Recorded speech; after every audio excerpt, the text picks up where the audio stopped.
Legenda bawang merah dan bawang putih.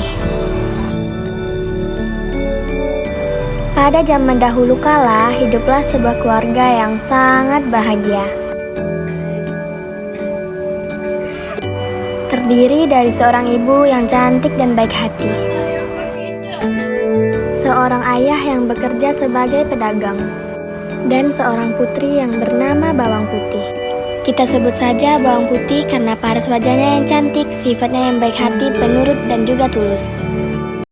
Sayang sekali kebahagiaan keluarga itu tidak bisa bertahan lama karena ibu Bawang Putih sakit-sakitan dan meninggal dunia. Tentu saja ayah dan Bawang Putih sangat sedih dan kesepian sepeninggal ibunya tersebut. Suatu hari saat ayahnya akan pergi berdagang ke kota. Putih, kamu tunggu di rumah ya, ayah ingin pergi ke kota untuk berdagang. Baiklah ya, hati-hati ya. Saat balik, ayahnya membawa wanita dengan anak di tengahnya. Bawang Putih, apakah kamu bersedia memiliki ibu tiri dan saudara tiri? Ayah akan menikah dengan seorang janda yang ayah temui. Baik ayah, jika itu kemauanmu. Pernikahan pun telah berlangsung, maka Bawang Putih pun memiliki ibu tiri dan kakak tiri yang bernama Bawang Merah. Saat ayahnya pergi berdagang, maka ibu tiri dan Bawang Merah akan menyuruh-nyuruh Bawang Putih layaknya seorang pembantu. Bawang Putih melakukan semua pekerjaan yang disuruh ibu tirinya, dari membersihkan rumah, memasak, dan mencuci baju.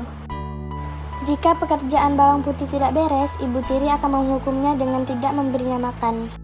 Setiap pagi akan terdengar teriakan ibu tiri dan Bawang Merah. Hei Bawang Putih, cuci bajuku. Belum selesai mencuci baju, Bawang Putih sudah dipanggil ibu tirinya. Bawang Putih, siapkan sarapan, kami sudah lapar.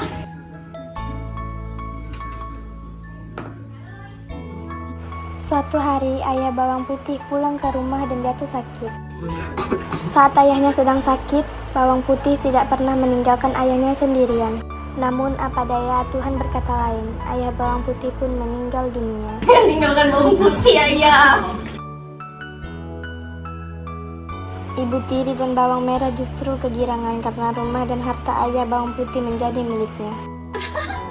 Lihat Bawang Merah, akhirnya ayah meninggal juga. Ya pun, kita akan ke. Kehidupan Bawang Putih menjadi semakin sengsara. Ya Tuhan, tolong aku. Kenapa mereka selalu jahat kepadaku? Suatu hari Bawang Putih pergi ke sungai untuk mencuci pakaian. Dia masih mengantuk dan lapar, tubuhnya lemas.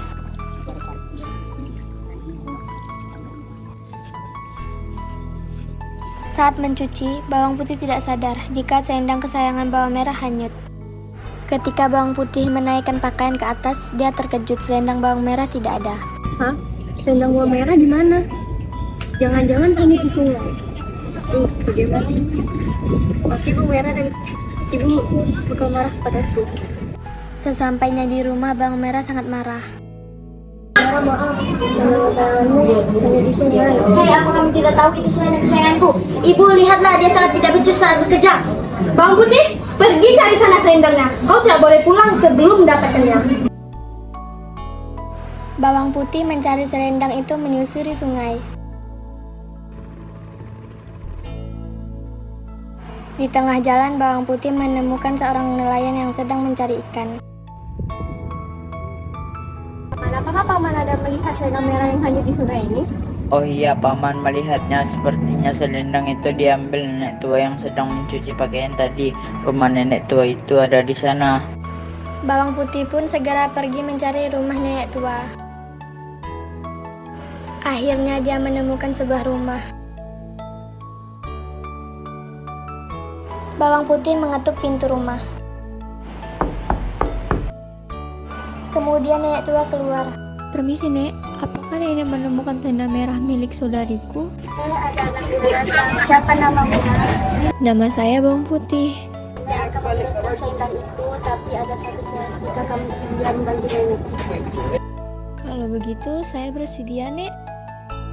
Selama seharian Bawang Putih membantu membersihkan rumah, memasak, dan pekerjaan lainnya. Bagi Bawang Putih semua pekerjaan itu tidak berat karena dia sudah biasa melakukannya. Tibalah baginya bawang putih untuk pamit pulang. Nek, semuanya sudah selesai. Saya pamit dulu. Bawang putih, ini selendang merah yang kamu cari. Oh iya, aku akan memberikan sebuah labu. Nanti gimana yang kamu suka? Saya tidak sengaja. Nenek memberikan labu kecil itu kepada bawang putih. Tapi ingat, labu itu jangan kamu buka sebelum sampai di rumah. Baiklah, Nek. Saya akan menuruti perintah Nenek. Sesampainya di rumah, bawang putih dimarahi oleh Ibu Tiri dan bawang merah. Bawang putih, dari mana saja kamu? Ampun, Bu. Cukup, bawang putih, kami tidak perlu alasan kamu. Tidak sengaja Ibu Tiri melihat labu yang dibawa bawang putih. Belah labu itu dan masaklah. Kami sudah sangat lapar menunggumu. Kemudian bawang putih pun membelah labu itu. Alangkah terkejutnya karena isi labu itu adalah emas yang berkilauan. Dapat dari mana kamu labu ini? Bawang putih menceritakan semua.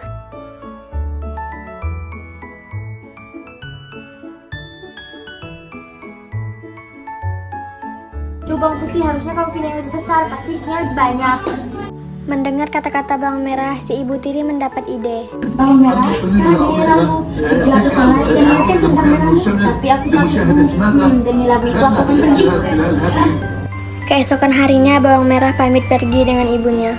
Bu, aku pergi dulu. Aku akan membawa labu besar, Ibu. Ini selempang ini. Hati-hati ya. Ya. Sesampainya di sungai, bawang merah sengaja menghanyutkan selendang itu.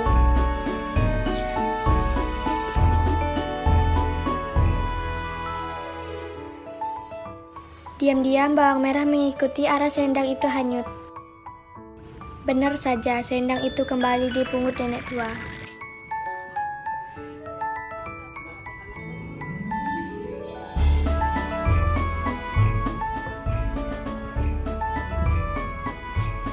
Bawang merah segera mengikuti nenek tua yang berjalan ke rumah.